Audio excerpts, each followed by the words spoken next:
समाधान।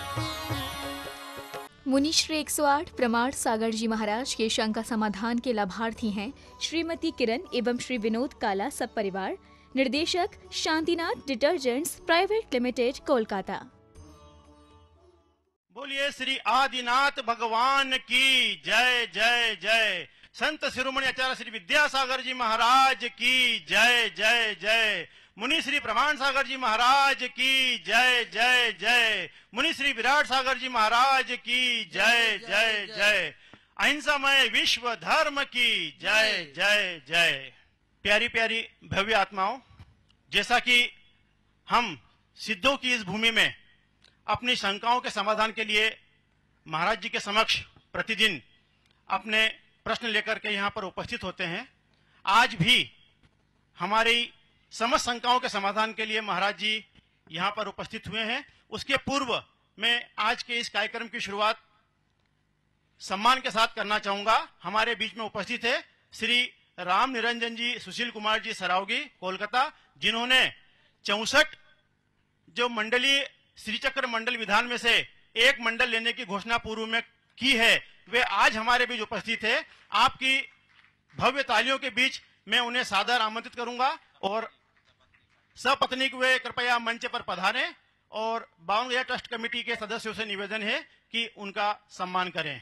आपको मैं एक और सूचना देना चाहूंगा, जैसे कि श्री सिद्ध चक्र मंडल विधान में सबसे पहले 52 मंडल का कार्यक्रम तय हुआ था, लेकिन श्रद्धालुओं की भक्ति को देखते हुए हमने महाराज जी के अनुकंपा से 64 मंडलीय विधान का आयोजन सुनिश्चित किया है और उसमें हमारे पास में एक नाम और आ गया है, यानी कि अब मंडलों की संख्या बढ़कर के 62 हो गई है और वो नाम है श्री संतोष कुमार जी जैन झांसी वाले। उनके लिए भी एक जोरदार आप करतल ध्वनि से उनका सादर सम्मान करें। और एक नाम और हमें अभी अभी प्राप्त हुआ है और वो गुप्त नाम है, उन्होंने अपना नाम प्रकाशन या करने का मना किया है, तो एक गुप्त नाम से भी एक मंडल विधान आयोजित हो गया है। अब केवल 2 मंडल विधान और शेष है।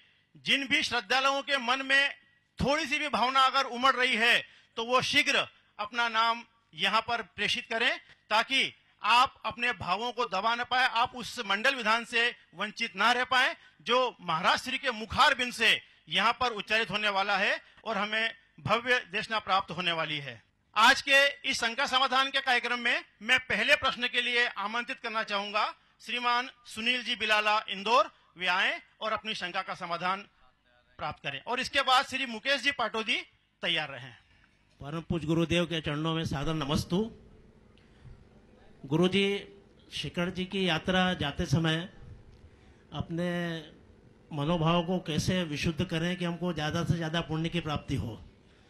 और गुरु जी, जो वहाँ पे जो टोके बनी है उनमें भगवान के मोक्ष जाने का एक कैलकुलेशन आता है कि यहाँ से 1 अरब 2 अरब 10 अरब, ऐसा कुल मिला के कितना इसका एक कैलकुलेशन होता है कि भाई उस काल में इतने मोक्ष गए हैं।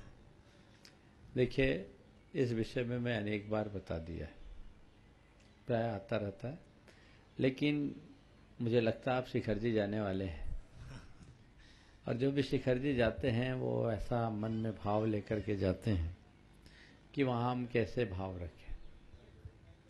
संक्षेप में मैं कहूँगा कि जब भी जो भी सम्मेद शिखर की वंदना के लिए जाए, हृदय में विशुद्धि का भाव लेकर के जाए, इसे एक यात्रा न माने, अपने जीवन का अप्रतिम क्षण माने। नीचे से चढ़ना शुरू करे तो एक संकल्प लेकर के चढ़े कि जब तक मैं ऊपर नहीं पहुंच जाऊंगा कहीं नहीं बैठूंगा। अगर थकने लगे तो लाठी के सहारे खड़े खड़े अपनी सांस को सामान्य बनाए। मुख से सांस कम ले, नाक से सांस ले। ओम ह्रीम नमः, ओम ह्रीम नमः, ओम ह्रीम नमः की मानसिक जाप करें। इससे आपको शक्ति मिलेगी और ऊपर आप बहुत सहजता से चढ़ जाएंगे।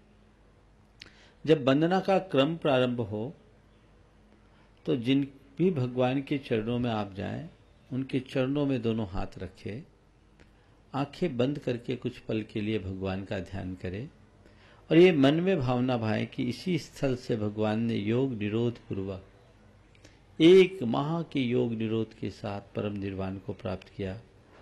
उनके इस परमोदारिक शरीर की दिव्य रज यहाँ है। मैं उसे उठा करके अपने माथे पर लगाता हूँ और अपने जीवन को धन्य करता हूँ। और हे भगवान, आपने जिस तरह से संसार का अंत किया, मेरा भी संसार का अंत हो। मैं सिद्ध क्षेत्र में आने की योग्यता तो पा लिया, सिद्ध लोक में स्थान पाने का सौभाग्य प्राप्त करूं, ऐसा भाव मन में जगा। हर तीर्थंकर के चरणों में 3 बार प्रदक्षिणा दो और फिर कोशिश करो जब तक पूर्ण बंधना ना हो जाए पानी भी न पिए। जिनसे नहीं बनता वो पानी भी पिए तो शुद्ध छना हुआ प्राशुद्ध पानी पिए। और वो पहली कोशिश हो पारसनाथ टोंक तक पूरी वंदना करने के बाद ही मुंह में पानी लें, इधर उधर का कुछ न लें। और नीचे आए तो भाता घर के पहले कुछ न लें। कई लोग हैं जिनके शरीर की शिथिलता होती, डायबिटीज वगैरह से पीड़ित होते, उनको अगर लेना ही पड़ता है तो शुद्ध चीजें लें, वहां किसी तरह की गंदगी न फैलाएं। अपने आप को जितना कस सके कसे। आपने बोला टोटल कितने मुनि राजों को वहां से मोक्ष हुआ। हम तो हिसाब नहीं लगाए, एक दिन हिसाब लगवाया जा रहा था, हम बोले हिसाब लगाना ठीक नहीं। बोले क्यों? हम बोले अनंत अनंत बोलो ना, हिसाब क्यों लगा रहे? सम्मेद शिखर शाश्वत क्षेत्र है कि नहीं? है ना? उसका कण कण पावन है कि नहीं? है। तो फिर हम उसमें ये सीमा में क्यों बंधे?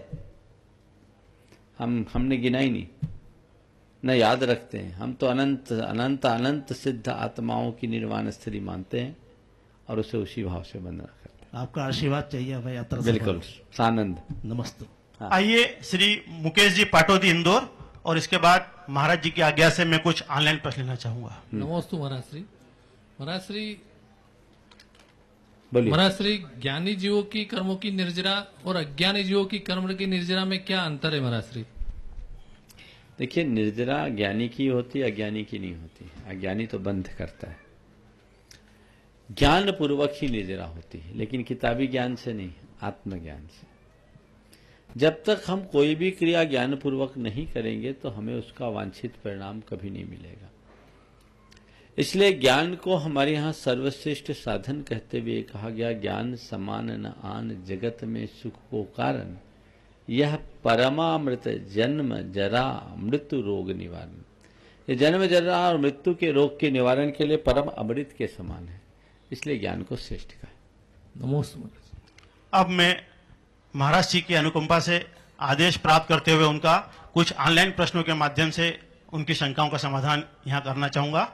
महाराज जी, सबसे पहले दीपक जैन फिरोजाबाद, कैलाश जैन सेनगांव महाराष्ट्र से नमोस्तु अर्पित करते हुए अपना प्रश्न रख रहे हैं कि महाराज जी, इस प्रश्न से कुछ महिलाओं को गुस्सा आ सकता है, इसलिए मैं उनसे पहले ही क्षमा मांगता हूं।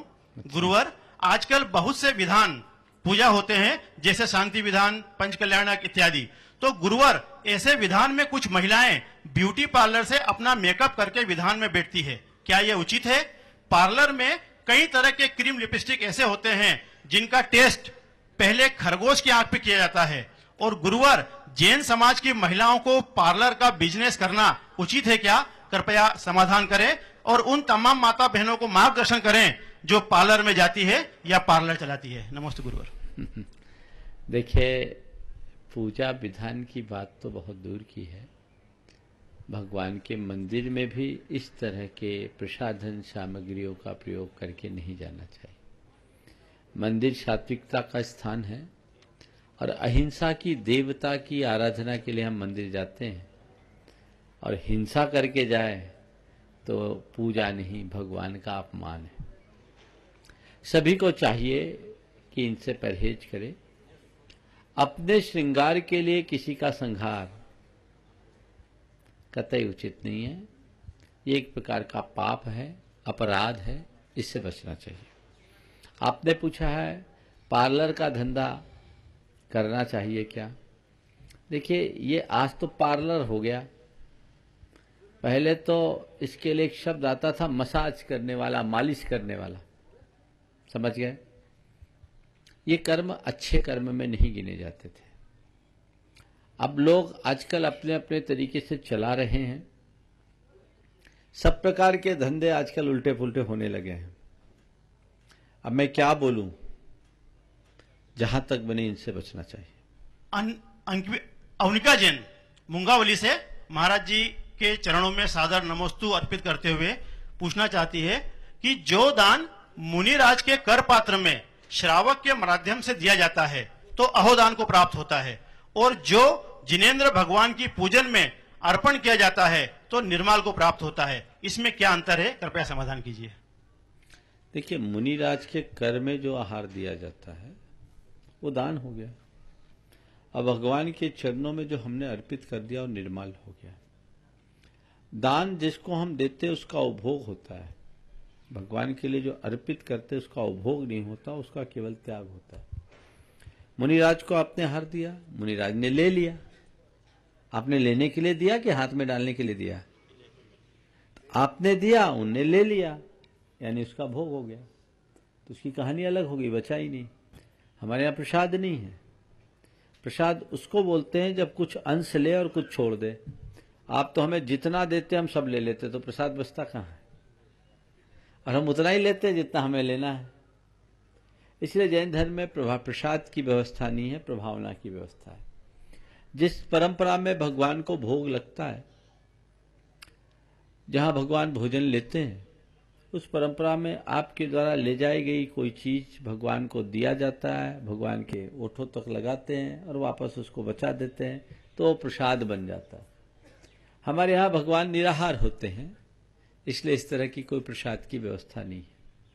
हाँ, भगवान के चरणों में, देवशास्त्र गुरु तीनों के चरणों में जब हम मंत्रोच्चार पूर्वक कुछ अर्पित करते या निवेदित कर देते हैं या उनके लिए कुछ संकल्पित कर देते हैं तो निर्माल्य हो जाता है। निर्माल्य का मतलब है वह द्रव्य जो हमारे द्वारा छोड़ा हुआ है, सेवन करने के योग्य नहीं। देवगुरु और धर्म के लिए हमने जो छोड़ दिया, अब उस पर हमारा हक नहीं है। उसका उपभोग तो बहुत दूर की बात है, उसे छूना भी ठीक नहीं। सुधीर जैन दोहा कतर से मुनिश्री के चरणों में दोहा कतर से सुधीर और निवेदिता का त्रिबार नमोस्तु नमोस्तु नमोस्तु। महाराज जी, धर्म और संप्रदाय क्या एक ही शब्द है? कृपया कर विस्तार समझाइए। देखिए, धर्म और संप्रदाय दोनों अलग अलग चीज है। धर्म भीतर का तत्व है, संप्रदाय बाहर का। धर्म हमारी साधना है और संप्रदाय उस धर्म साधना को करने वाले या उसको मान्यता देने वाले लोगों का समूह है। समूह में रह करके जब लोग इस तरह का कार्य करते हैं तो वो संप्रदाय बन जाता है। हाँ, संप्रदाय बुरा नहीं है, उससे धर्म को संरक्षण मिलता है और धर्म संप्रदाय या समाज को अनुशासित करता है। धर्म के अभाव में समाज या संप्रदाय उच्छृंखल हो जाता है, तो सामाजिक संरक्षण या सांप्रदायिक विस्तार के अभाव में धर्म की परंपरा छिन्न भिन्न हो जाती है। दोनों एक दूसरे के पूरक होते हैं। हाँ, लेकिन धर्मांधता नहीं होनी चाहिए, सांप्रदायिकता से भी बचना चाहिए। आकांक्षा जैन तुमसार महाराष्ट्र से आपके श्री चरणों में नमोस्तु अर्पित करते हुए पूछ रही है, गुरुवर नमोस्तु, हम स्कूल टीचर हैं। हमारा स्कूल को-एड है जहां पर लड़के लड़के दोनों पढ़ते हैं। हम 9th क्लास के क्लास टीचर हैं। हमारे क्लास के कुछ बच्चे गलत लाइन में जा रहे हैं और कुछ तो चले भी गए हैं। ऐसे में हम उन पर क्या एक्शन लेना होगा, उन्हें कैसे संभाले एज ए टीचर? अभी हम उनके पेरेंट्स से बात कर चुके हैं, क्या बस यही ठीक होगा? क्योंकि आजकल बच्चों को ज्यादा बोल भी नहीं सकते और स्कूल में पनिशमेंट अलो नहीं है। कृपया कर मार्गदर्शन देवें। देखिए, बहुत बड़ी विडंबना है वर्तमान में, जब से सहशिक्षा की परंपरा बढ़ी है, बच्चे बच्चियों का एक दूसरे के प्रति बड़ा आकर्षण बढ़ रहा है और उससे मर्यादाएं टूट रही है। आप शिक्षिका हो और शिक्षिका होने के साथ साथ इस चीज को बहुत निकटता से आपने देखा है और इस तरह के परिणामों के प्रति चिंता प्रकट करना बहुत स्वाभाविक है। लेकिन वर्तमान की कुछ व्यवस्थाएं ऐसी हो गई है जिसमें ज़्यादा कुछ आपका कह पाना भी ठीक नहीं है। आपने जो स्टेप लिया है बिल्कुल सही है, उनके अभिभावकों से आपने अपनी बात पहुंचा दी। अब माँ बाप की ही जिम्मेदारी है कि 9th-10th में पढ़ने वाले बच्चों को अभी से सावधान करें, अन्यथा स्थिति बहुत भयानक बनेगी। कई ऐसे प्रसंग मेरे पास आए हैं कि इस उम्र में अपनी मर्यादाओं को खोने वालों ने अपनी जिंदगी बर्बाद कर दी है, जिंदगी को तबाह कर दिया है। इसलिए यहाँ सावधान होने की जरूरत है। हाँ। अमन जैन इंदौर से, मुनिश्री के चरणों में कोटिशा नमोस्तु। मुनिश्री, मेरी जिज्ञासा है कि मंदिर निर्माण के समय क्या हमको रैंप, जो निर्बाधा परिसर होता है अर्थात विकलांग, व्हीलचेयर आदि से आने वाले श्रद्धालुओं का ध्यान देना उचित होगा? प्राय देखने में आता है कि समाज में इस विषय पर एक राय नहीं हो पाती। कभी आर्किटेक्ट, डिजाइन, वास्तु आदि का हवाला देकर के नजरअंदाज कर दिया जाता है। कृपया समाधान करने की कृपा करें। देखिए, आजकल तो बहुत अच्छी टेक्निक आ गई है और उस टेक्निक में आजकल पोर्टेबल, वो क्या कहते हैं, आपकी लिफ्ट होती है कुर्सी वाली सिंगल, वो अपने आप चलित होती है, मोटर से चलती है। कई जगह हमने देखा है सीढ़ियों में लग गई है। क्योंकि बहुत से ऐसे लोग हैं जो अपने पांवों के बल पर 5-10 सीढ़ियां चढ़ने में भी असमर्थ है, तो उनकी वैकल्पिक व्यवस्था करनी चाहिए। एक एक आदमी आराम से चढ़ करके जाए और हमें इस तरह का लाभ लेना चाहिए। अब तो मैंने देखा कई मंदिरों में लिफ्ट भी लगने शुरू हो गए हैं। तो ये समय की व्यवस्था है। एक बात मुझसे किसी ने पूछा कि महाराज, मंदिर में लिफ्ट लगना ठीक है क्या? हम बोले समोसरन में लिफ्ट है, आज जैसी लिफ्ट नहीं है, वहाँ एस्किलेटर जैसी सिस्टम है। 20,000 सीढ़ियां होती है और बिना श्रम के 20,000 सीढ़ियों को लोग कुछ ही पलों में चढ़ जाते हैं, बिना श्रम और बिना थकान। तो कोई ना कोई टेक्नोलॉजी होगी ना। आज जैसे आप हवाई जहाज पर चढ़ते हो तो वहां क्या होता है, आपको स्टेपिंग करने में कोई श्रम करनी पड़ती क्या? फटाफट चढ़ जाते हैं। तो ऐसी कुछ व्यवस्था वहां होगी और उसे उसी संदर्भ में समझना चाहिए। दीपक जैन फिरोजाबाद से, महाराज जी नमोस्तु नमोस्तु नमोस्तु। मेरी शंका है, आजकल लोग फेसबुक पर गलत तरीके से आपको लेकर के पोस्ट डाल रहे हैं, जो कि मैंने पढ़ा तो मेरा मन विचलित हो गया और मैंने सोचा कि आपको इस बारे में बताऊं ताकि आप उनकी गलतफहमी दूर करें। अभी हाल ही में कुछ लोग फेसबुक पर पोस्ट डाल रहे हैं कि लाइव शंका समाधान, लाइव प्रवचन के लिए 2 जैन मुनि प्रसिद्ध हैं जो अपने आप को गुरु से बहुत बड़ा मानने लगे हैं। ये लिखा है गुरुजी, महाराज जी कृपया इसका उत्तर आप शंका समाधान में दें। नमस्तु। देखो, ऐसा है, लोग हैं और लोगों की अपनी अपनी बुद्धि है, जिसको जैसा चलाना है चलाए, स्वतंत्र है। और मैं तो वर्तमान के पूरी सोशल मीडिया को अपने समय की बर्बादी के कारण के रूप में देख रहा हूं। लोगों के मन में कुछ भी फितूर आता है डाल देते हैं, कुछ तो भी लिख देते हैं और वो इस बात का भी विचार नहीं करते कि ऐसा लिखने से परिणाम क्या होगा, स्वपर को कितना नुकसान होगा। काश लोग अगर इन बातों को जानते होते, इसका विचार किए होते, तो ऐसी विषम परिस्थितियों का निर्माण नहीं होता। तो लोगों को चाहिए, जो इस तरह की बातें लिखते हैं, लिखने से क्या होगा, लोग तो समझते हैं। लिखने वाला बेवकूफ हो कोई आश्चर्य नहीं, आश्चर्य तब होता है जब पढ़ने वाले बेवकूफ बन जाते हैं। पढ़ने वाले आंखें खोल के रखे, आप बेवकूफ मत बनो। कुछ भी लिख रहा है लिखने दो, आप आगे पीछे देखो, इतनी अनर्गल बातें लिखी जाती है, ये तो लिखेंगे। इन सब चीजों से घबराना नहीं चाहिए। मेरे बारे में कोई कुछ बोल दे तो मुझे थोड़ी कोई फर्क पड़ने वाला है। क्यों? क्योंकि मैं जो हूं वो मैं हूं, मुझे पता है मैं क्या हूं। मुझे किसी से प्रमाण लेने की जरूरत नहीं है, मुझे मेरे गुरु ने प्रमाण बना करके भेजा है। मुझे किसी से प्रमाण की आवश्यकता नहीं है। कोई मेरे विषय में क्या लिखता है और क्या बोलता है, इसके प्रति मैं कभी ध्यान नहीं देता।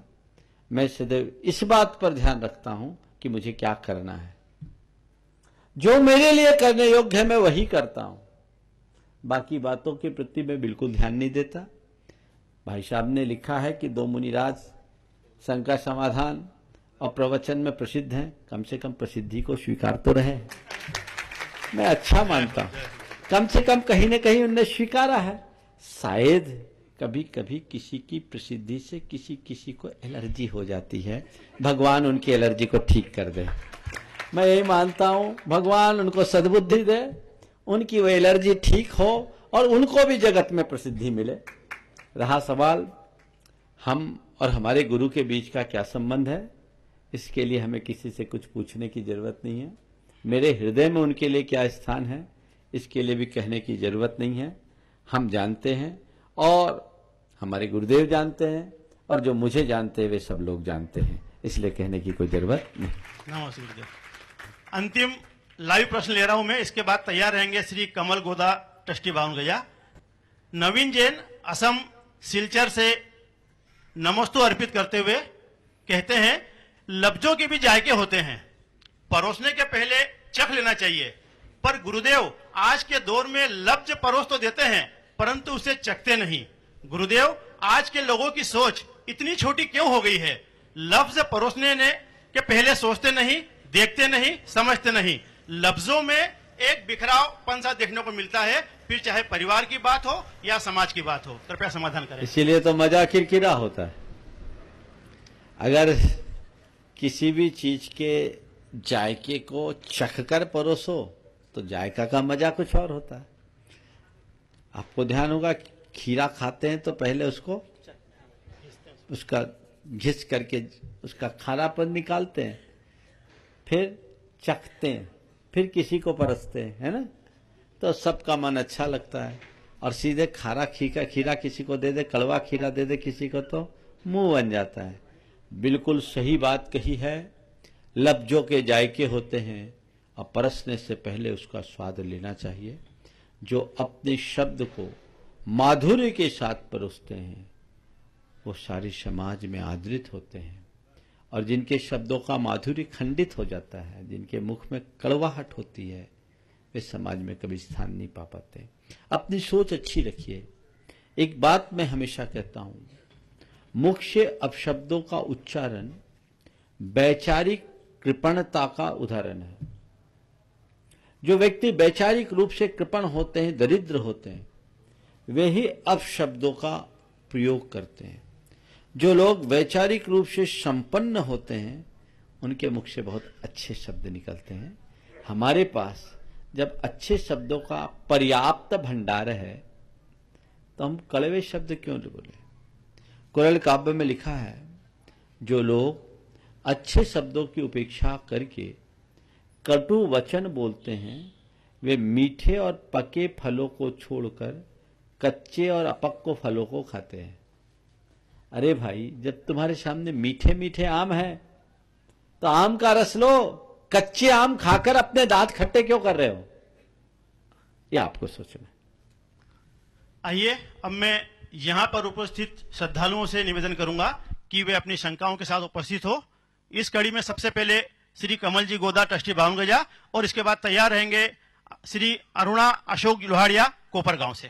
नमोस्तु गुरुवार, नमोस्तु गुरुवार, नमोस्तु गुरुवार। मेरी यह शंका है कि प्रतिष्ठित व्यक्ति अपने अशुद्ध वस्त्रों से प्रतिमा को छी लेता है, तो क्या यह उचित है या उचित है?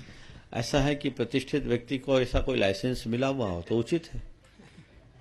मैं तो समझता हूं अगर कोई व्यक्ति अपनी प्रतिष्ठा की ओट में ऐसा करता है तो वो अपनी ही नहीं भगवान की प्रतिष्ठा को भी खंडित करता है। हमें अशुद्धि से बचना चाहिए। नमस्ते। आइए श्रीमती अरुणा जी अशोक लोहाड़िया कोपरगांव से, और तैयार रहे श्री विनोद जी दोषी बावनगजा ट्रस्टी बाकानेर से। महाराज जी नमोस्तु नमोस्तु नमोस्तु। एक संस्कारित संतति की प्राप्ति के लिए गर्भस्थ नारी की क्या दिनचर्या होना चाहिए एवं इस काल में परिजनों की क्या भूमिका होना चाहिए? गुरुदेव, साथ ही बच्चों के नामकरण संस्कार की क्या प्रक्रिया होना चाहिए? देखा गया है यद्वा तद्वा नाम रख देने से जैसे जूली बाबी संतान पर गलत प्रभाव पड़ता है। कृपया समाधान करें। पहले तो वाक्य सुधार लीजिए। नारी गर्भस्थ नहीं होती, गर्भवती होती। गर्भस्थ तो शिशु होता है। समझ गया ना? एक गर्भवती नारी, संस्कारित नारी की दिनचर्या, हाँ कोई दिक्कत नहीं, संशोधन है, उसकी क्या दिनचर्या होनी चाहिए। देखिए, अभी 2 दिन पहले मैंने गर्भ संस्कार की चर्चा की थी। आजकल चलन हुआ है और लोगों में जागरूकता है। आपने पुराणों को पढ़ा होगा, पंचकल्याणकों में देखा होगा, जब भगवान माँ के पेट में आते हैं उससे पहले देवी आके गर्भ का शोधन करती है और 9 माह तक माँ की सेवा परिचर्या में रहती है। उन दिनों 9 माह तक माँ धर्म चर्चा, ललित कला, आमोद प्रमोद, वीरोचित गाथाओं और महापुरुषों के चरित्रों के सुनने में ही अपना समय बिताती। क्यों? उसका प्रभाव पेट में पलने वाले संतान पर पड़ता है। तो कोई माँ एक योग्य संतान की जन्मदात्री बनना चाहती है तो उसे चाहिए कि 9 माह की पूरी गर्भकाल की अवधि में सात्विकता से रहे, संयम से रहे, वीरोचित कार्य करे, वीरोचित पुरुषों की कथा पढ़े, ज्ञान विज्ञान ललित कलाओं में अपना चित्त लगाए, महापुरुषों का जीवन चरित्र पढ़े जिससे शौर्य और पराक्रम की वृद्धि हो, धर्म बुद्धि की वृद्धि हो, पुराण पुरुषों का चरित्र पढ़े। जहां तक परिजनों का सवाल है, मैं पति से बात करता हूं, गर्भवती होने के बाद 9 माह तक यथासंभव बल्कि दृढ़तापूर्वक ब्रह्मचर्य का पालन करना चाहिए। अपने अंदर संयम रखना चाहिए, सादगी और सात्विकता रखना चाहिए। तब आप शीलवान संतान को जन्मदात्री बनने का सौभाग्य पाओगे। इसी के साथ परिजनों को चाहिए कि अगर घर में कोई गर्भवती स्त्री है तो उसको किसी प्रकार का संक्लेश ना हो, ऐसा वातावरण बनाए। वो तनाव मुक्त होकर के प्रसन्नता से अपना जीवन बिताए। जहां तक नामकरण की बात है, आजकल तो कुछ तो भी नाम रख देते हैं। हालांकि नाम का कोई बहुत ज्यादा असर पड़ता है ऐसा मैं नहीं मानता, फिर भी अनवरत सार्थक नाम रखना चाहिए।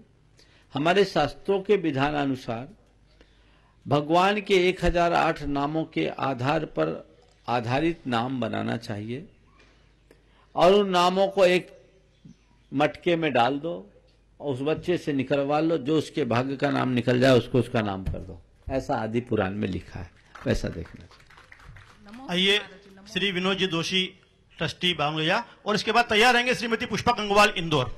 नमस्ते महाराज जी। जिंदगी भर सुख कमाकर घर के दरवाजे से लाते रहे और महाराज जी पता नहीं चला खिड़कियों से उम्र कब निकल गई। वाह, अब तो पता चल गया। जिंदगी भर सुख कमाकर घर के दरवाजों से लाते रहे, उम्र बीतने पर पता ही न चला कि खिड़की से उम्र कब निकल गई। बात बिल्कुल जायज है। जब जागो तभी सवेरा। विनोद भाई, अभी बहुत समय है। नमस्ते महाराज।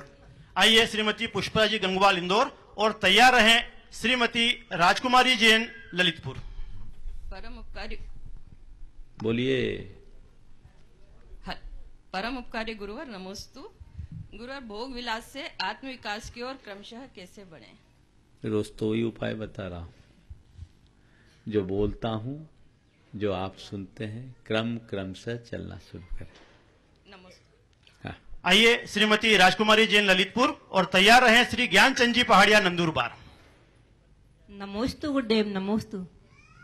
मेरा प्रश्न है कि मैं बोलो। मलिनता टिकती नहीं है और मलिनता रुचती नहीं है, इसलिए मलिनता वस्तु का स्वभाव हो नहीं सकता। इस पर थोड़ा सा प्रकाश डालिए। मलिनता टिकती नहीं, मलिनता रुचती नहीं, इसलिए मलिनता वस्तु का स्वभाव हो नहीं सकता। यथार्थ है। मलिनता स्वभाव नहीं है, विभाव है, लेकिन हमने उसे गले लगा रखा है। जिस दिन ये समझ में आ जाएगा हम मलिनता को दूर कर देंगे। पहले समझे तो, पर मुश्किल ये है कि हमने मलिनता को मलिनता माना कहाँ है। आज तो लोगों को मलिनता ही अच्छी लगती है। कभी आपने देखा सुअर को? नाली में ही मस्त रहता है, जैसे उसकी स्विमिंग पूल हो। अब नाली में गटर में मस्त रहने वाले सुअर को सरोवर का क्या आनंद मिलेगा? आज संसार की प्राणी की यही दशा है। सुअर की भांति गटर में पड़ा होकर के आनंद मना रहा है। उसे पता नहीं कि ये तो राजहंस जैसा मान सरोवर में आनंद लेने की क्षमता रखता है। ले तो स्वभाव को पहचाने बिना विभाव को दूर नहीं किया जा सकता। मेरा जी मन को अंदर ले जाते हैं तो मन में से क्या धड़कनें दिखती हैं या श्वासें दिखती हैं, इसके अलावा चैतन्य स्वरूप तो दिखता ही नहीं है। मन को अंदर ले जाने पर धड़कने और चैतन्य स्वरूप नहीं दिखता, तो बस जिसके भीतर ये धड़कन है जी। बस वही चैतन्य है। इसी को देखो, चैतन्य कोई मूर्त तो है नहीं जो दिखेगा, केवल अनुभव करने की चीज। आइए श्री ज्ञानचंद जी पहाड़िया नंदुरबार और तैयार रहें सो प्रेमलता पहाड़िया नंदुरबार। नमोस्तु नमोस्तु नमोस्तु गुरुदेव। गुरुदेव, अरिहंतों का, साधु संतों का पूर्ण शरीर पवित्र होता है, लेकिन भक्तों को उनके चरण ही ज्यादा प्रिय लगते हैं। उनके चरण ही छूते हैं, पूरा शरीर क्यों नहीं छूते? प्रायः चरणों की ही पूजा करते हैं, पाद प्रक्षालन करते हैं। आखिर इसमें रहस्य क्या है? देखिए, चरण छूने के पीछे एक बहुत बड़ा विज्ञान है। चरण आचरण का प्रतीक है और भारत में ज्ञान की नहीं आचरण की पूजा की जाती है। चारित्र को ही धर्म कहा है, चारित्रम खलु धम्म। दूसरी बात, एक और वैज्ञानिक कारण है।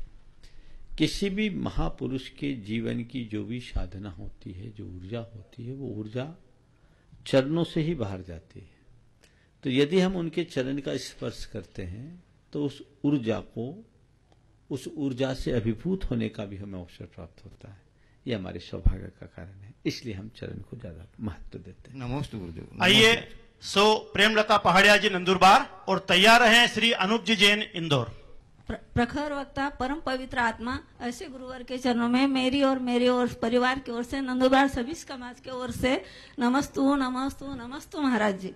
महाराज जी, मेरा प्रश्न है, कोई भी व्यक्ति पुण्य करने के लिए डरता है और पाप करने के लिए निडर होता है, ऐसा क्यों? पुण्य करने के लिए डरता है और पाप करने से निडर होता है। आपने पूछा ऐसा क्यों?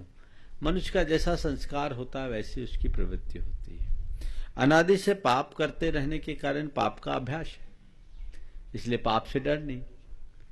कदाचित पुण्य का अभ्यास होता तो पुण्य में रुचि होती, पुण्य में संकोच नहीं होता। आप डर शब्द का प्रयोग कर रहे हैं, पुण्य में संकोच है और पाप में कोई संकोच नहीं। निर्भय होकर, निश्चिंत होकर के लोग पाप करते हैं। तो पाप रुचि अधिक है क्योंकि पाप के संस्कार प्रबल है। हम पाप रुचि को पुण्य में बदलेंगे, तभी हम उसका वास्तविक लाभ ले पाए। आइए श्री अनूप जी जैन इंदौर और तैयार रहें सो वर्षा अजमेरा नंदुरबार। महाराज जी, हमारी तरफ से परिवार और पार्श्वनाथ दिगंबर जन मंदिर कमेटी स्मृतिनगर पूरे समाज की ओर से आपके श्री चरणों में बारंबार नमोस्तु। हे भगवान, ये जानना चाहते हैं कि आजकल जो अभिषेक शांति धारा के लिए छिद्र सहित पांडुशिला बन रही हैं, ये क्या उचित है और इससे क्या समाज को कोई नुकसान होता है क्या? देखिए, सबसे पहले पांडुशिला क्या है? वर्तमान में अभिषेक पीठ को पांडुशिला की संज्ञा दी जाती है। वस्तुतः अभिषेक पीठ है, पाद पीठ है, स्नपन पीठ है। हमने पांडुशिला उसे कहना शुरू कर दिया क्योंकि भगवान का जन्माभिषेक पांडुशिला में होता है। जन्माभिषेक पांडुशिला में होता है तो हमने अभिषेक का संबंध ही पांडुशिला से कर दिया, पांडुशिला रूढ़ हो गई। आप लोग अभिषेक पाठ पढ़ते हैं तो वहां आप क्या कहते हैं? भद्र पीठे। क्या बोलते हैं? संस्थापयामि। क्या बोलते हैं भाई? जिन्हें भद्र पीठे क्या बोलते हैं? भद्र पीठे शब्द आता है ना, मैंने अभिषेक किया नहीं बहुत सालों से तो मुझे याद नहीं है। हाँ, भद्र पीठे शब्द का उसके पहले का तो बोलो, रोज करते हो अभिषेक। संस्थापयामि कनकाधिनिभम कमरम पावनम पुण्य कारणम स्थापयामि परम पीठम जिनम स्नापलाय भक्तिता। परम पीठम स्थापयामि, परम पीठ की स्थापना करते हैं और पीठ के ऊपर भद्रपीठ यानी सिंहासन रखते हैं और सिंहासन पर भगवान का अभिषेक करते हैं। तो वो पीठ है, पीठ में छेद नहीं होना चाहिए, वो निश्चिद्र होना चाहिए। पीठ तो एक आसन है, वो सच्छिद्र नहीं, लेकिन चूंकि बहुत लोग अभिषेक करते हैं, गंधोदक की निकासी कैसे हो, इसलिए लोग उसमें छेद बनाने लगे और छेद के नाम पर साथ में एक पाइप जोड़ दिए। पाइप के अंदर कौन जीव है वो भी नहीं दिखता, भगवान का गंधोदक ही अशुद्ध हो जाता है। ठीक पांडुकशिला होनी चाहिए। अभी जब मैं बिहार करते आ रहा था, धार में मुझे एक जबरदस्त बहुत अच्छी पांडुकशिला दिखाई पड़ी, और वैसी ही पांडुकशिला घर घर में होनी चाहिए, हर मंदिर में होना चाहिए। वो क्या पांडुकशिला नाम है, तो मैं भी उसको पांडुकशिला अभी कह रहा हूं आप लोगों के लिए। वो है स्नपन पीठ या भद्रपीठ, जिसमें भगवान का अभिषेक किया जाए। वहां सुंदर कमल बना हुआ, कमल के नीचे एक परात, उसमें भी बहुत सुंदर गढ़ाई का काम, उसके नीचे चांदी की पूरी चौकी, चौकी के ऊपर परात, परात में कमल, कमल के ऊपर एक आसन 3 कटनी युक्त, करीब 1.5 फीट ऊंचा, कमल की पाखुड़ियां ऐसी खिली हुई, और उस पर भगवान विराजमान किया। कहीं कोई छिद्र नहीं, नीचे तक अभिषेक हो रहा है, कमल से बाहर परात में अपने आप स्वाभाविक रूप से जल आ रहा है। कितने ही लोग अभिषेक कर ले, गंधोदक वहां समाहित हो सकता है। मुझे लगा ऐसा होना चाहिए। अब जो चीज मार्केट में आ गई, आप लोग उपयोग करते हैं, समाज पर क्या प्रभाव पड़ता है, मैंने इसके बारे में कुछ नहीं पढ़ा ना, मैंने इसका अध्ययन किया, लेकिन हमारा विवेक क्या कहता है, हमें पहले इसे देखना चाहिए। सबसे ज्यादा विकल्प तो मुझे होता है उस पाइप का, जिससे गंधोदक की निकासी होती है, जो कभी मजता नहीं है। उसमें चींटी भी हो तो दिखती नहीं। इसलिए कहीं भी भगवान को विराजमान करो, पाइप भी अगर लगी भी है तो उसको ओपन रखो, समझिए, अधखुली, ताकि उसका परिमार्जन कर सके। ये हमारे अपने विवेक की बात है। इसी प्रकार शांति धारा की, अब तो झाड़ी बदल गई लगभग, लेकिन अभी भी कई जगह वो टोटी वाली है। उसमें जीव है कि नहीं, उसका कभी मंजन हुआ क्या नहीं, ये आपका विवेक है। कोई जरूरी नहीं कि आप चांदी की झाड़ी रखें, लेकिन ऐसी झाड़ी का या ऐसे उपकरण का प्रयोग करें जिससे कम से कम निर्वद्धता तो प्रकट हो, हिंसा से तो बचा जाए। नमोस्तु महाराज। सो वर्षा अजमेरा नंदुरबार से, और इसके बाद तैयार हैं श्री सुभाष जी रेखाजी जैन, गुणायतन ट्रस्टी अजमेर से। गजवत स्वाभिमानाचार्य श्री प्रमाण सागर जी महाराज की चरणों में मेरे परिवार नंदुरबार की ओर से त्रिवार नमोस्तु नमोस्तु नमोस्तु। यश ही तेरा वैभव गुरुवर, सरल सहज सहजातम हो, परमात्म की परम मूर्ति हो। 10 धर्मों को वर्ण किया, जन साध्य मानस ने जो नहीं किया उसका आपने अनुकरण किया। महाराज जी, मेरा शंका का है, श्रद्धा, गेय और ध्येय में क्या अंतर है? कृपया शंका का समाधान करें। श्रद्धान, गेय और ध्येय में क्या अंतर है? सुनो, कृपया शंका। श्रद्धान जिस हमारे अंदर की एक परिणति है, जो श्रद्धा गुण से युक्त है। गे जिसे जाना जाए और ध्येय जिसका ध्यान किया जाए। आगे आइए श्री सुभाष जी रेखाजी जैन, गुणायतन ट्रस्टी अजमेर, और इसके बाद तैयार रहे श्रीमती प्रमिला सुरेश गंगवाल सिंघाना। नमोस्तु गुरुदेव। दुखी आदमी चाहता है कि सब मेरे पास बैठे, सहानुभूति प्रकट करें, मुझे कोई ना छोड़े, लेकिन उससे सब लोग दूर भागते हैं। जबकि सुखी आदमी, इसके विपरीत, जब हम सुखी होते हैं तो सब हमसे जुड़ना चाहते हैं, और दुखी आदमी से सब औपचारिकता करके बचना चाहते हैं। ये फर्क क्यों है? सुख में ऐसा क्या मैग्नेट है जो सबको अपनी तरफ खींचता है? ये तो गीत आपने सुना ही होगा, सुख में सब साथी, दुख में न को। ये गीत आपने सुना होगा, सुना क्या, गुनगुनाया भी होगा। अरे पिक्चर में क्यों जा रहे हो? गीत देखो। देखो कौन सा पिक्चर बोल गए? बॉबी, गोपी। वहां क्यों चले गए भाई? अभी भी दिमाग में पिक्चर ही डोल रहा है। पवन भाई, पवन ऐसे भी बहुत तेज चलता है। तो क्या कह रहा था मैं? ये एक मनुष्य की स्वाभाविक प्रवृत्ति है। छाया की तरफ सबका आकर्षण होता है। धूप किसी को अच्छी नहीं लगती। उगते सूरज को सब प्रणाम करते हैं, डूबते सूर्य की तरफ किसी का रुझान नहीं होता। ये मानवीय एक प्रवृत्ति बन गई है, जबकि इसे बदलना चाहिए।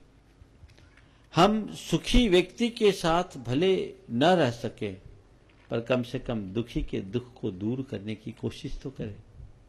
पर मुझे इसके पीछे एक कारण और समझ में आता है, वो ये है कि मनुष्य खुद अपने दुखों से इतना दुखी कि दूसरे के दुख झेल ही नहीं पाता।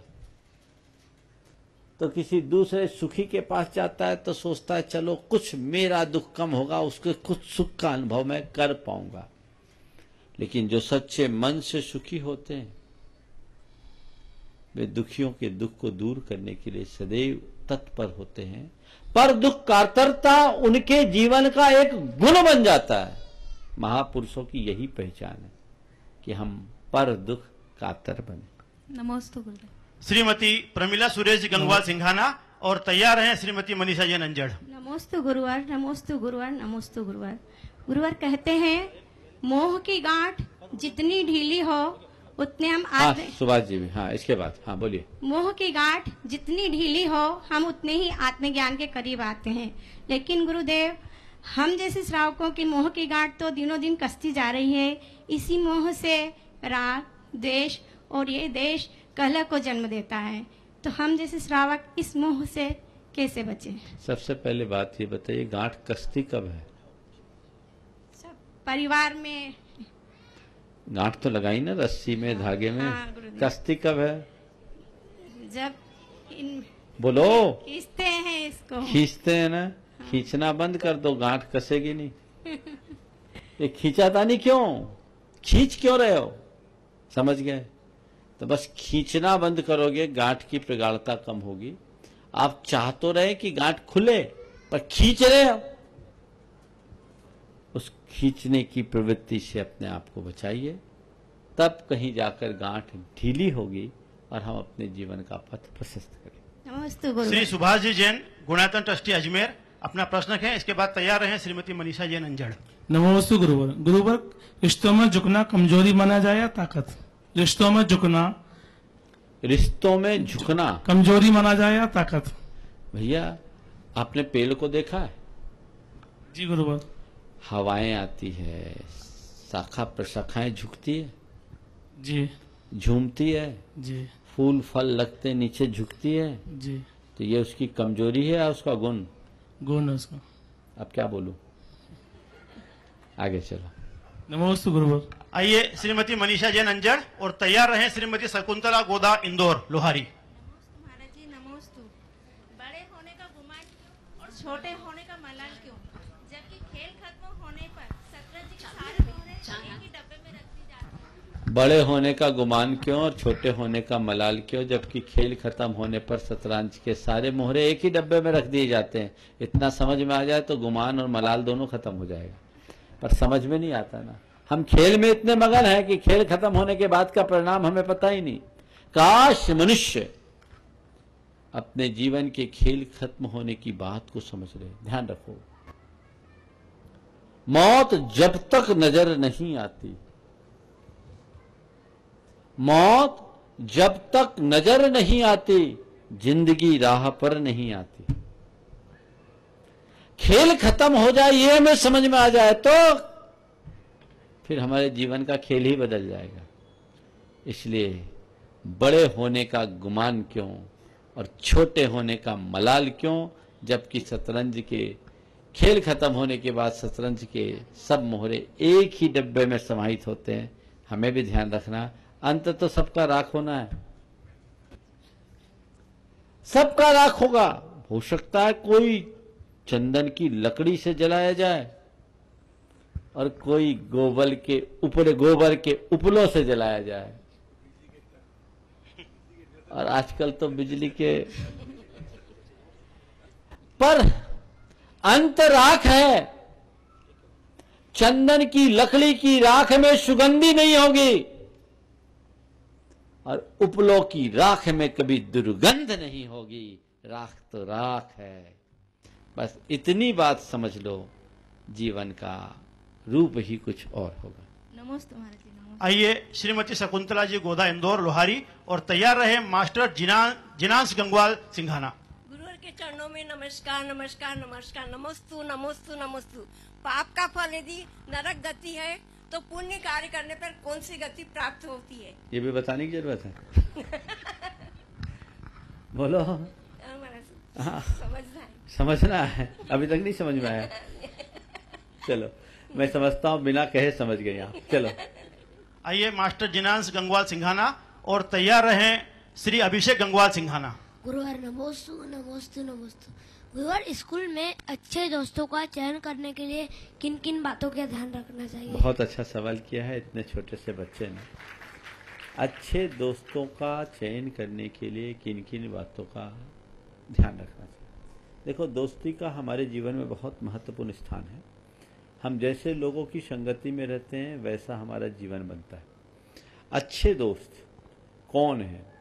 तुम जैसे बच्चों के लिए मैं केंद्र बनाकर कह रहा हूँ, जिसकी अच्छी आदतें हों, जिसके विचार अच्छे हों, जिसका व्यवहार अच्छा हो, जो अच्छी बातों के लिए प्रेरित करे, उसको अच्छा दोस्त मानो। जिसकी गंदी आदतें हों, जिसके विचार खराब हों, जो अपने माँ बाप और अपने घर के संस्कारों को खो देता हो, जिद्दी हो, झगड़ालू प्रवृत्ति का हो, उससे अपने आप को दूर रखना चाहिए। समझिए। आइए श्री अभिषेक गंगवाल सिंघाना और तैयार हैं श्री यश सेठी बड़वानी। मेरे आराध्य गुरुवर के श्री चरणों में बारंबार नमोस्तु।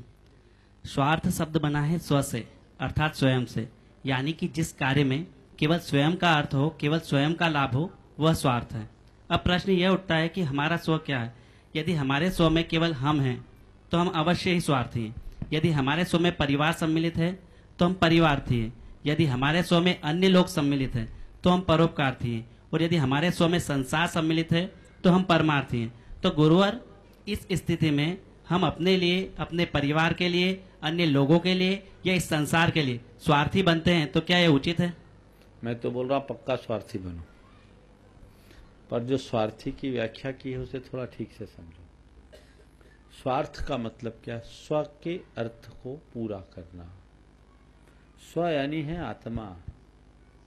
बस उस आत्मा के प्रयोजन को यदि तुमने सिद्ध कर लिया तो तुम्हारा स्वार्थ सबके परमार्थ का कारण बन जाएगा, तुम्हें भी परमार्थ दे देगा। क्योंकि उस स्व के साथ जब हम अपना केंद्रीकरण जोड़ते हैं, केंद्रीकरण करते हैं, तो इससे स्वहित सतता है, पर परहित बाधित नहीं होता। परहित की सुरक्षा के साथ जो स्वार्थ होता है वो स्वार्थ एक प्रकार का परमार्थ है। और जिस स्वार्थ की आड़ में हम परहित की उपेक्षा करते हैं वह स्वार्थ एक बड़ा अपराध है। समझ गए? तो वो अपराध की तरफ जोड़ने ले जाने वाले स्वार्थ से बचे, परमार्थ से जोड़ने वाले स्वार्थ को अपनाएं। नमस्ते गुरु। आइए श्री यश सेठी बड़वानी और तैयार रहे श्री अरिहंत जी अजमेरा सिंघाना। नमोस्तु महाराज श्री, नमोस्तु नमोस्तु नमोस्तु। महाराज श्री, जब से परीक्षा की जिंदगी पूरी हुई है तब से जिंदगी की परीक्षा शुरू हो गई है। महाराज श्री, आज एक अनुभव नया तब प्राप्त हुआ जब मैंने अपने मोबाइल से अपना ही नंबर कॉल करके देख लिया। जवाब मिला, the number you have dialled is busy. एक नया असूल तब प्राप्त हुआ कि औरों से मिलने में तो दुनिया मस्त है, पर खुद से मिलने के लिए सारी लाइनें व्यस्त है। महाराज श्री, औरों से मिलने के लिए तो दुनिया मस्त है और खुद से मिलने के लिए सारी लाइनें व्यस्त है। हमारी लाइन भी व्यस्त थी, फिर से बोलो थोड़ा। नमस्ते महाराज श्री, नमस्ते नमस्ते। महाराज श्री, परीक्षा की जिंदगी पूर्ण होते से ही ये पता चला कि जिंदगी की परीक्षा शुरू हो गई है। आज एक नया अनुभव तब मिला जब मैं अपने मोबाइल से खुद का ही नंबर लगा बैठा। पता चला the number you have dialled is busy. आज एक असूल का ये समझ में आया कि औरों से मिलने के लिए तो दुनिया मस्त है और खुद से मिलने के लिए सारी लाइनें व्यस्त है। महाराज श्री, औरों से संपर्क बनाने के लिए तो अनेक नंबर है, खुद से संपर्क बनाने का नंबर क्या? बहुत सुंदर। औरों से संपर्क बनाने के लिए तो दुनिया मस्त है, खुद से संपर्क करने के लिए लाइन व्यस्त है। देखो, आपने पूछा है खुद से संपर्क बनाने का नंबर क्या है। मैं आपको एक बात बताऊं, खुद से संपर्क बनाने के लिए हमें कुछ नहीं करना है, कुछ नहीं करना है। हमें अपनी लाइन को थोड़ा चेंज करना है। जो आपके पास लाइन है ना, वो आपके साथ संपर्क बनाने के लिए नहीं है, वो औरों से संपर्क बनाने के लिए। समझ गए? औरों से संपर्क बनाने के लिए। हमारे यहाँ टेलीफोन को दूरभाष की संज्ञा दी गई। समझ गए? दूरभाष यानी जो दूर के व्यक्ति के साथ बात करा सके, उनसे हमारा संपर्क करा सके, दूर संचार हो जाए, है ना। तो दूर संचार हमारा वो कराता है। लेकिन जब हम जो हमसे खुद दूर करने वाला वो नंबर डायल करोगे तो क्या होगा। इसलिए लाइन बदलिए, सारे संचार को बंद कर दीजिए, खुद से तुरंत संपर्क हो जाएगा। औरों से संपर्क करने के लिए तो नंबर डायल करनी पड़ती है, खुद से संपर्क करने के लिए केवल सिस्टम को ठीक करने की देर है, ऑटोमेटिक अपना संपर्क बन जाता है। इसके लिए कुछ नहीं होता। और एक बात बोलूं, एक तो टेलीफोन का सिस्टम है, एक वायरलेस का सिस्टम होता है, 24 घंटे ऑनलाइन रहता है। बस एक बार फ्रीक्वेंसी सेट करने की देर होती है, फ्रीक्वेंसी सेट हुई वायरलेस, सारा काम अपने आप हो जाएगा। तो वो सिस्टम भी अपने पास है, हम उसका उपयोग क्यों नहीं करते जिसमें नंबर का झमेला ही नहीं। समझ गए? चलिए, नमस्ते महाराज जी। आइए श्री राजेश जी अजमेरा। उसके पहले मैं आमंत्रित करना चाहूंगा श्री राजकुमार जी पहाड़िया को, राजप्रकाश जी पहाड़िया को कि आए, महामंत्री बावनगजा ट्रस्ट आए और कुछ जानकारी आपसे प्रेषित करें। मुझे आप सबको ये जानकारी देते हुए बड़ी प्रसन्नता हो रही है कि जब कृपा बरसती है और गुरुदेव की कृपा बरसती है तो कैसी बरसती है। मैं करीब 25-26 साल से बावनगजा से जुड़ा हुआ हूं, ट्रस्टी हूं। पहले हमने देखा मस्तकाभिषेक में दिन भर लाइन लगी रही, शाम को बंद करना पड़ा। मेरे 25-26 साल के इतिहास में कभी भी ऐसा अवसर नहीं आया। गुरुदेव मस्तकाभिषेक को महामस्तकाभिषेक बन गया। फिर हमने सिद्ध चक्र विधानमंडल का आयोजन का निवेदन किया, आपने स्वीकार किया।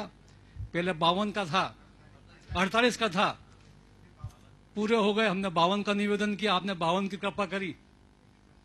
फिर 52 पूरे हो गए, 64 की कृपा करी, तो 62 हो गए, 2 बचे। मेरा निवेदन है कि 2 बचे हैं, जिनको भी इसमें भाग लेना है, जिनको आना है, धर्म का लाभ लेना है, अपनी बुकिंग तत्काल कर दें। सिर्फ 2 बचे हैं। कुछ नाम आ रहे हैं फोन पे, कुछ मिस हो रहे हैं, कुछ क्या हो रहा है, 2 भी आ जाएंगे। पर और लोग जो 2 हैं वो अपने नामों की घोषणा, सूचना आप एक मिनट, जितने लोगों के नाम आ गए हैं उनका नाम आप एक बार पढ़ दो, ताकि आज के जो 3 नाम है उनको जोड़ के, ताकि किसी के छूट गए हों तो बोल दें। वो बहुत सारे लोग हैं। हाँ हाँ, अच्छा, ठीक है, ठीक है। मैं कुछ नाम का वचन कर रहा हूं, कहीं आपको लगे कहीं त्रुटि हो तो हमारे व्हाट्सएप पर मैसेज कर देना।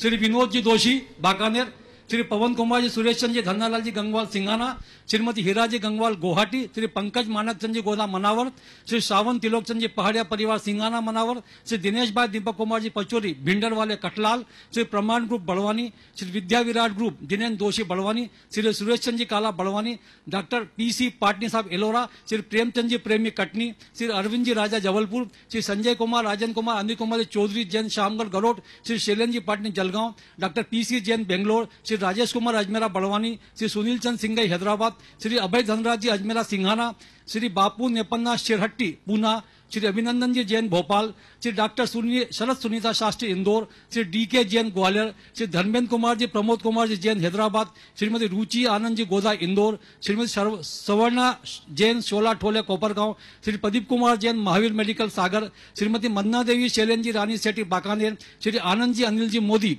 गंज बासोदा, श्रीमती आशा जी अनिल कुमार जी पाटनी पूना, श्री राजेंद्र कुमार जी, पवन कुमार जी जैन कोटा, श्री सुरेश चंद्र जी जैन जबलपुर, श्री कमल जी गोदा लोहारी, श्रीमती इंदू रानी मानकचंद जी पहाड़िया इंदौर, श्री राजकुमार जी धन्नालाल जी पाटनी बड़नगर, श्री मनोरमा जी हीराचंद जी पहाड़िया कुक्षी, श्रीमती अनंतीबाई अतुल जी पाटोदी इंदौर, श्री आरसी जैन साहब मनावर, श्री एसके जैन साहब कानपुर, श्री प्रकाश चंद जी महेंद्र कुमार जी झांझी नंदुरबार, श्री विपिन जी जैन दुर्गापुर, श्री विद्योदय परिवार मनावर, श्री कैलाश चंद जी फुलचंद जी बड़वा, श्री राजेश जी जैन परिवार भिकनगांव, श्रीमती सरोज प्रकाश चंद जी जबलपुर, श्री पंकज जी जैन गरोड, श्री सुनील कुमार जी रेखा जी जैन परिवार देहरादून, श्री मदन मोहन जी गोटेगांव, श्रीमती चंद्रकांता नवीन कुमार जी इंदौर, श्री डॉक्टर आशा जी अमित जी जैन जबलपुर, श्री प्रदीप कुमार जी टिकमगढ़, श्री सुशील कुमार जी राम निरंजन जी सरावगी कलकत्ता, डॉक्टर KM गंगवाल साहब पूना, श्री प्रमोद कुमार जी पंकज कुमार जैन हैदराबाद, श्री प्रकाश जी पाटोदी इंदौर, श्री ओम प्रकाश जी जैन चौथ खसरबा, श्री देवेंद्र कुमार जी अजमेरा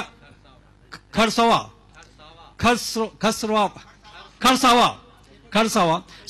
श्री देवेंद्र कुमार जी अजमेरा गया, श्री संतोष जी जैन झांसी।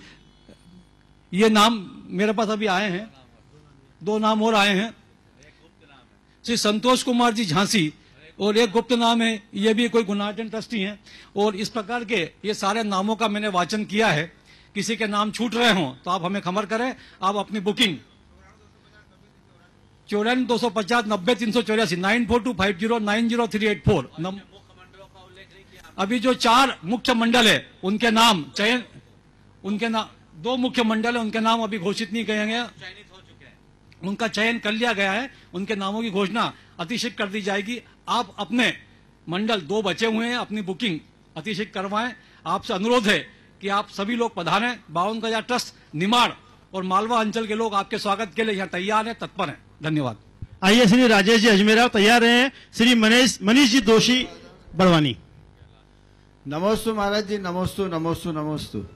महाराज जी, ये 52 गजा जी जो सिद्ध भूमि है, यहाँ पर अरिहंत परमेष्ठी संसार के दुनिया के सबसे बड़े अरिहंत परमेष्ठी की प्रतिमा है। महाराज जी, आप उपाध्याय के रूप में हमारी शंकाओं का समाधान करते हैं। साधु परमेष्ठी हमारे यहाँ पर विराजमान है। महाराज जी, मेरी मम्मी 90 साल की, मेरी मौसी जी 80 साल की। महाराज जी, मेरी यह है कि इनके जीते जी यहाँ पर 5 परमेष्ठी आचार्य उपाध्याय, अरिहंत सिद्ध आचार्य उपाध्याय और साधु सब 5 परमेष्ठी इकट्ठे हो महाराज जी, उनकी हम पूजा कर सके, हमारे नयन उनको देख सकें। और यहाँ पर 108 मंडल पंच परमेष्ठी मंडल विधान 108 विधान की वो हो। तो बढ़िया भावना भाव, एक एक करके आगे बढ़ो, आगे चलो। हाँ, महाराज जी, प्रश्न छोटा सा लास्ट हो गया। हाँ, आज के सत्र को यहीं पर विराम। बोलिए परम पूज्य आचार्य गुरुवर श्री विद्यासागर जी महाराज की जय जय जय। बोलिए मुनि महाराज की जय जय जय। मुनि श्री विद्यासागर जी महाराज की जय जय जय। मुनि श्री 108 प्रमाण सागर जी महाराज के शंका समाधान के लाभार्थी थे श्रीमती किरण एवं श्री विनोद काला सब परिवार।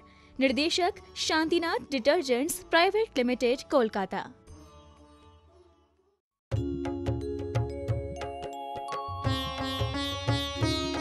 शंका समाधान।